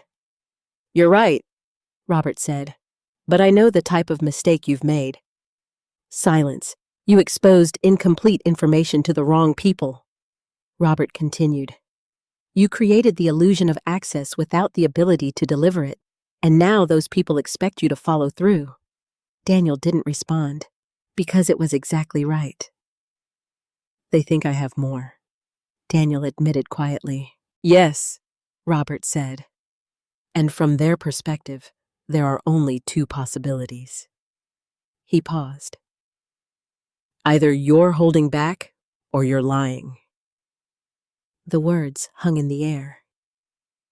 Heavy. Unavoidable. And if they think, lying? Daniel asked.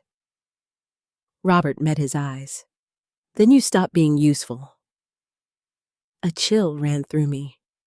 Because Robert didn't say anything dramatic. He didn't need to. The simplicity of it was enough. Daniel exhaled, slowly pacing again. So what do you suggest? He asked. I just tell them I messed up, that I don't have what they want. No, Robert said. Daniel stopped. Then what? Robert stepped closer. We take control of the narrative. That caught Daniel off guard. What does that mean? It means we don't react to them, Robert said. We direct what happens next. Daniel frowned. That's not how this works. It is if you understand the structure, Robert replied. What structure? Robert glanced at me briefly, then back to Daniel. Your father didn't just create accounts, he said. He created layers, legal barriers, conditions. Daniel's expression shifted slightly. Confusion, interest. Conditions, he asked. Yes, Robert said. Access to certain assets requires verification, documentation, authority. I had the documents, Daniel said. No, Robert corrected. You had fragments. Daniel went quiet.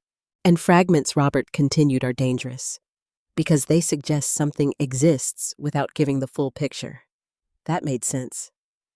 Too much sense. So, what do we do? Daniel asked again. This time, there was no arrogance in his voice, just urgency. We stabilized the situation, Robert said. First, we stop all unauthorized transactions immediately. Daniel hesitated. I can't just stop. I can't. Yes, you can, Robert said firmly. Because continuing will make it worse. Every transaction adds exposure. Every movement increases traceability. Daniel swallowed. And the bank, he asked. It'll handle that, Robert said. You can do that? I can manage the legal response, Robert replied. But I can't undo what's already been done. Silence. And them, Daniel asked quietly. Robert's expression hardened slightly. We give them something controlled, he said. Daniel frowned. What does that mean? It means we don't disappear, Robert said. But we also don't give them real access.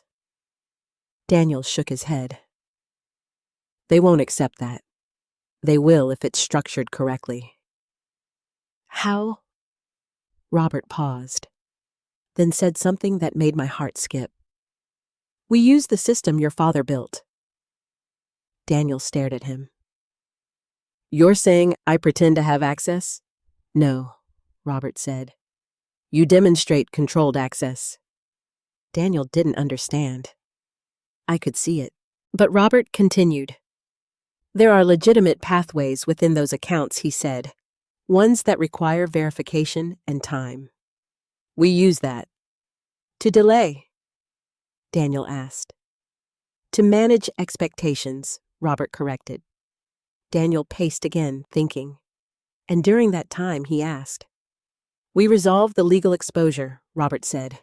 We contain the damage, and we ensure you're no longer personally responsible for anything moving forward.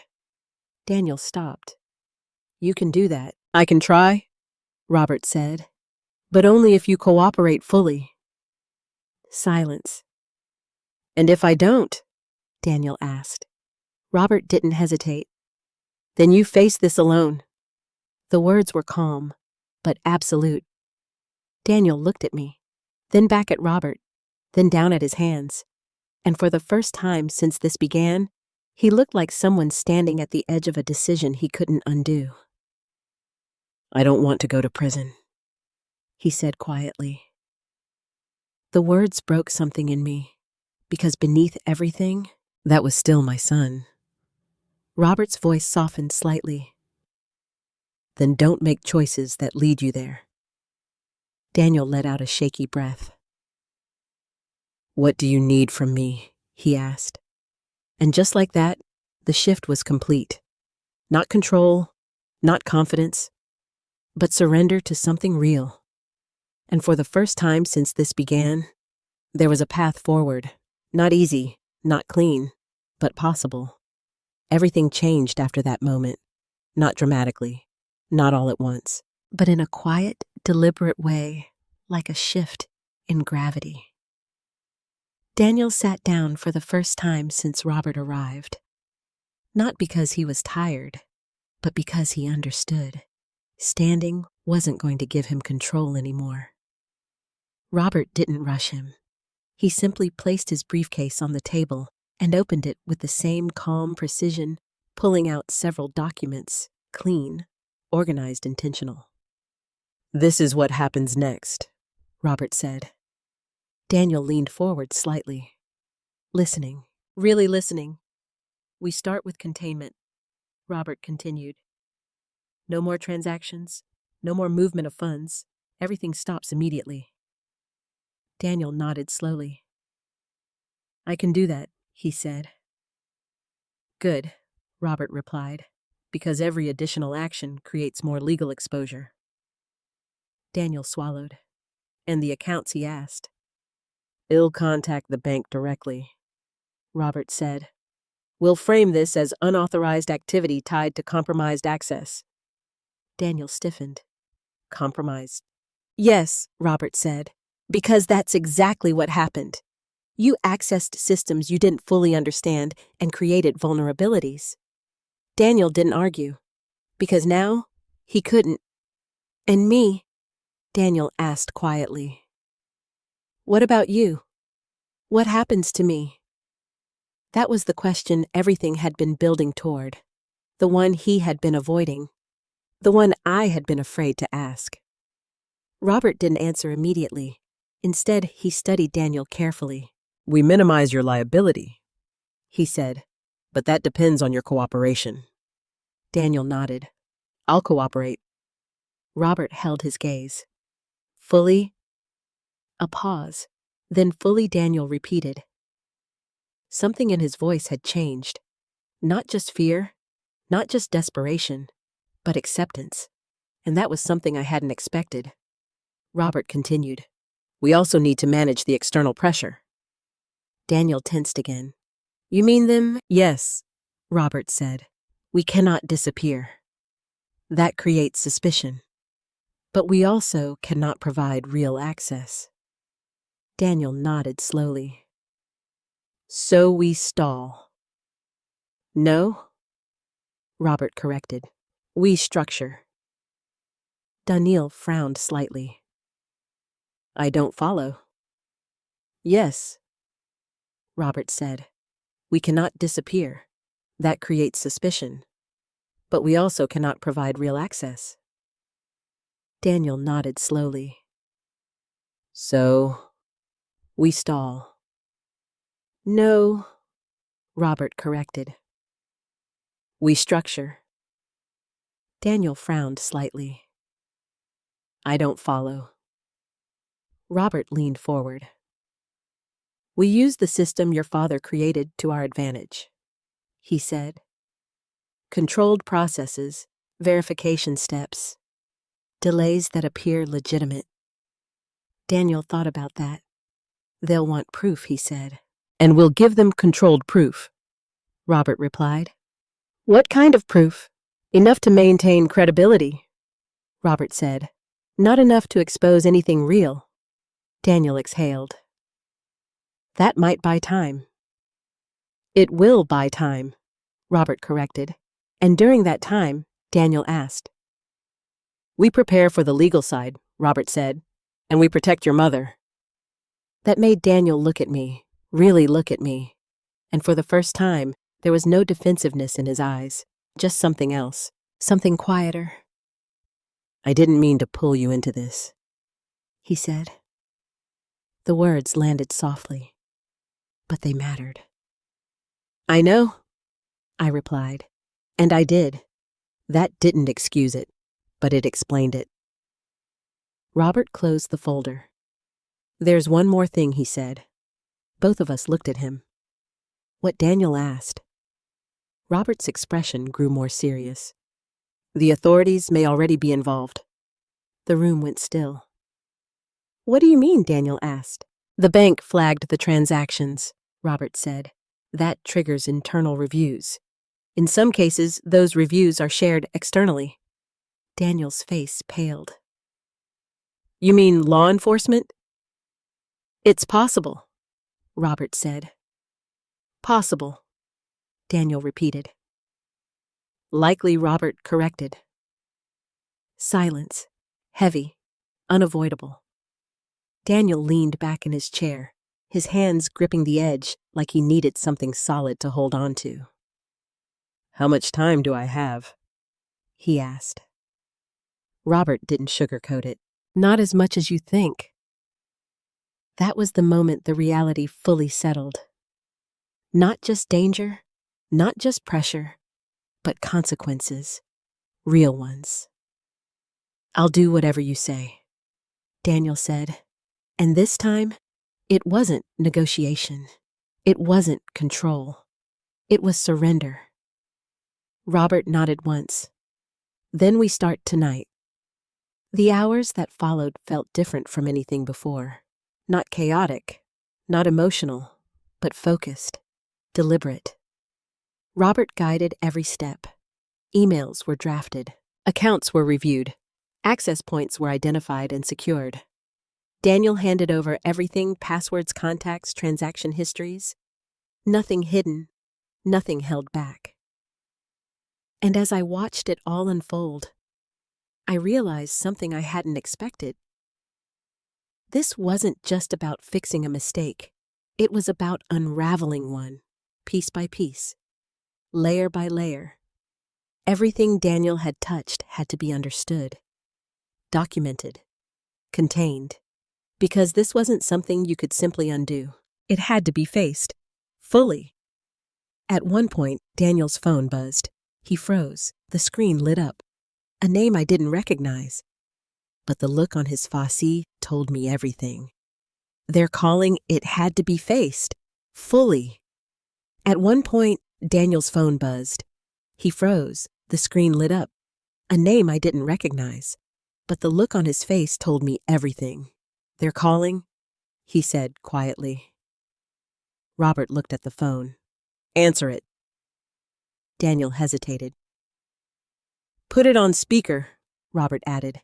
Daniel nodded, his hand trembling slightly as he answered. Yeah. The voice on the other end was calm. Too calm. We've been waiting, the man said. You said you'd have something today. Daniel glanced at Robert. Robert gave a small nod. I'm working through the access, Daniel said carefully. There are layers, verification steps. A pause. That wasn't part of the original deal, the voice replied. It's how the system is structured, Daniel said. You want clean access, it takes time. Another pause, longer this time. Then, how much time? Daniel looked at Robert again. Robert held up 2 fingers. 2 days, Daniel said. Silence. Then, you have one, the voice said. The line went dead.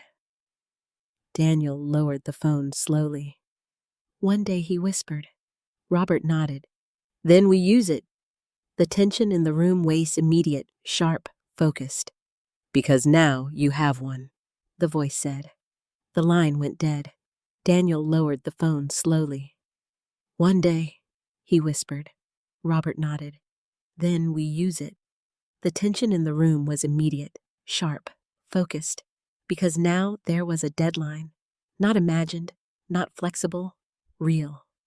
And everything we had done so far, everything we had uncovered, everything we had prepared was leading to that moment.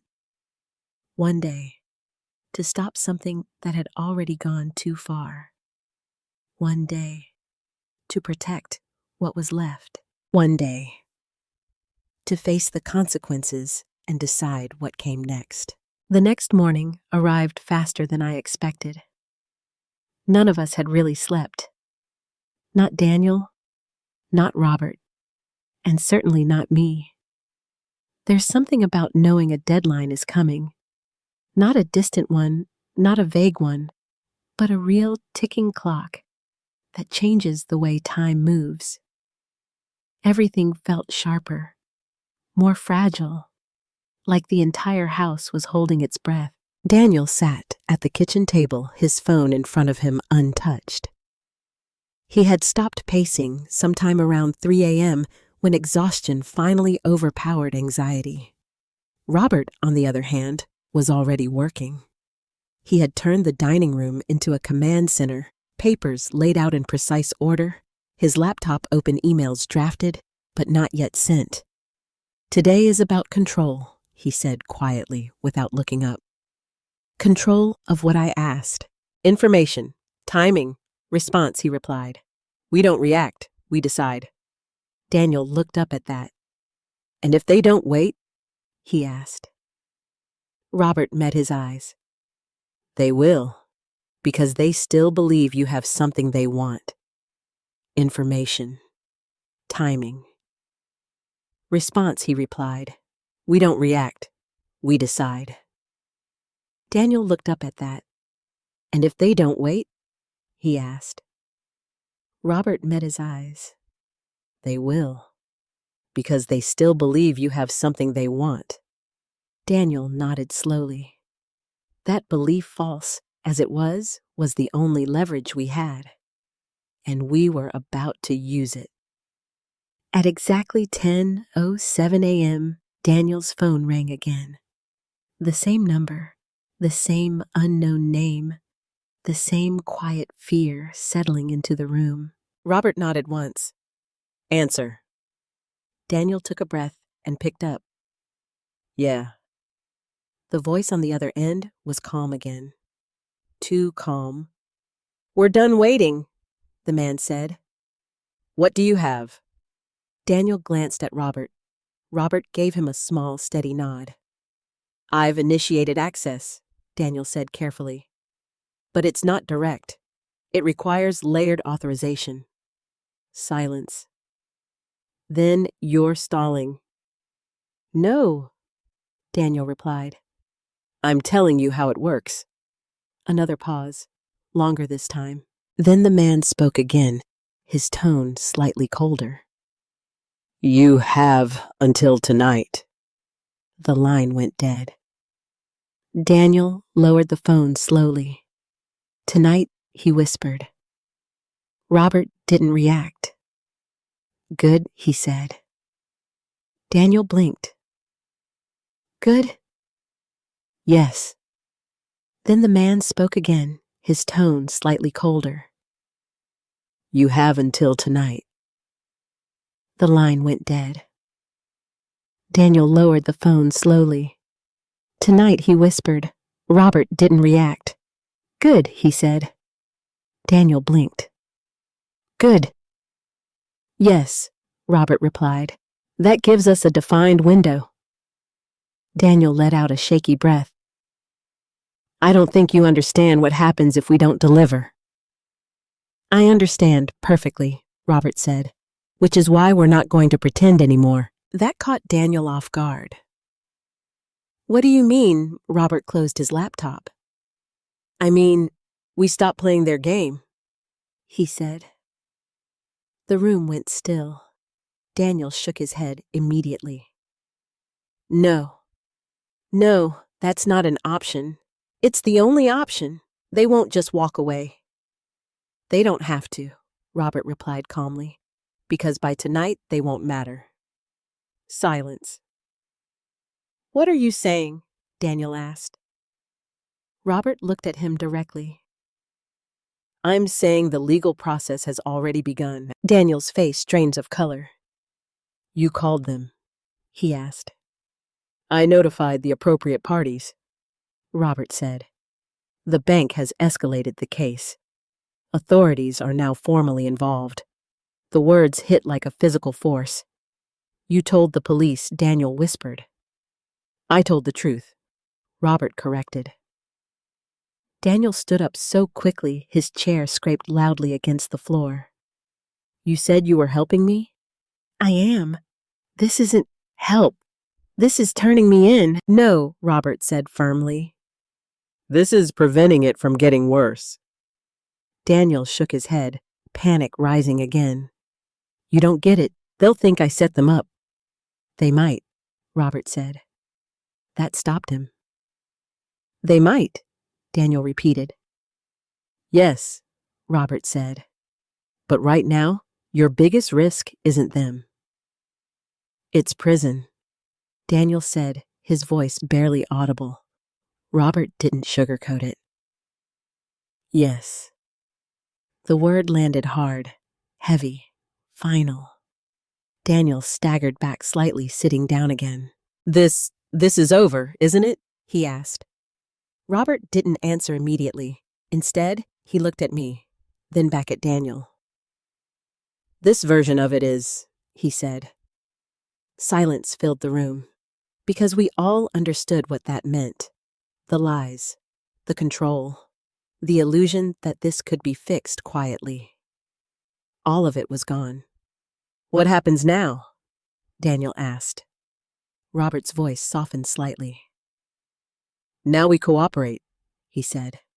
Fully, transparently. That's your best chance. Daniel nodded slowly. There was no fight left in him now. Just exhaustion and acceptance. Hours passed. Calls were made. Statements were prepared. By the afternoon, everything had shifted again. But this time, in a way that felt final. There was a knock on the door just after 4 p.m. Not unexpected, but still heavy. I opened it. 2 men stood there. Professional, calm. Official. Mrs. Bishop, one of them asked. Yes, we'd like to speak with you. I stepped aside. They entered. Daniel stood up slowly, his hands visible, his posture no longer defensive, just ready. This is my son, I said quietly. They nodded. Daniel Bishop, one of them asked. Yes, he replied. There was no resistance, no argument, just a quiet acknowledgement of what had come. Robert stepped forward. It'll be representing both parties, he said. They nodded again, and just like that, it began. Not chaos, not shouting, not drama, but process. Questions, answers, truth. Daniel sat down and spoke, honestly, fully, for the first time since this began. And as I watched him, I felt something unexpected. Not relief, not yet, but something close to it. Because the running had stopped. The lying had stopped. The pretending had stopped. And in its place, there was something real. Consequences, yes, but also a chance to rebuild something that had been broken. Not perfectly, not easily, but honestly. That night, after everything settled, the house was quiet again. But not like before. This silence wasn't heavy. It wasn't suffocating. It was clear. Daniel wasn't there. Not because he had been taken away, but because he had chosen to stay where he needed to be, to face what came next. And for the first time in days, I didn't feel powerless. I felt steady. Because I had made a choice too. Not to protect the lie, but to protect the truth. And sometimes that's the only way anything real can begin again. After everything that happened, I kept thinking about how easily trust can be broken and how painfully it has to be rebuilt. We often believe that love means protection. that being a parent means shielding your child from consequences. But the truth is, sometimes the most painful act of love is stepping aside and letting them face what they've done. Daniel didn't become who he was overnight, and he won't change overnight either. But for the first time, he stopped running. And that matters, more than apologies, more than promises, because real change doesn't begin with words. It begins with truth. If you've ever been in a situation where someone you love crossed a line, where trust was broken, and you didn't know whether to protect them or confront them, I'd really like to hear your story. Do you believe love should forgive everything? Or do you think accountability is part of love too? Share your thoughts in the comments. And if this story resonated with you, don't forget to like and subscribe. Where are you watching from, and what time is it for you right now? I'm here reading every comment. Here's a strong closing lesson plus CT you can use for your video. What this story reminds us is something many of us learn too late. Love and trust are not the same thing. You can love someone deeply, your child, your family, the people you've sacrificed everything for, and still have to stand firm when they cross a line. Because love without boundaries doesn't protect anyone, it enables damage. And sometimes, the hardest thing you will ever do is choose truth over comfort. Walter didn't lose her son that day. She lost the illusion that love alone could fix everything. But in that loss, something stronger was born. Clarity, courage, and the kind of strength that doesn't come from control, but from honesty. And Daniel, he didn't just face consequences. He faced himself. That's where real change begins, not when everything is fixed, but when nothing can be hidden anymore. If you're watching this and you've ever been in a situation where someone you love betrayed your trust, ask yourself this: did you protect them, or did you protect the truth? Because sometimes protecting the truth is the only way to save what's left. I'd really love to hear your thoughts. Do you think Walter did the right thing? Would you have made the same choice or handled it differently? Leave a comment below and share your perspective. I read every single one. And if stories like this speak to you, don't forget to like the video and subscribe to the channel so you don't miss the next story. Where are you watching from? And what time is it there right now? I'm here with you.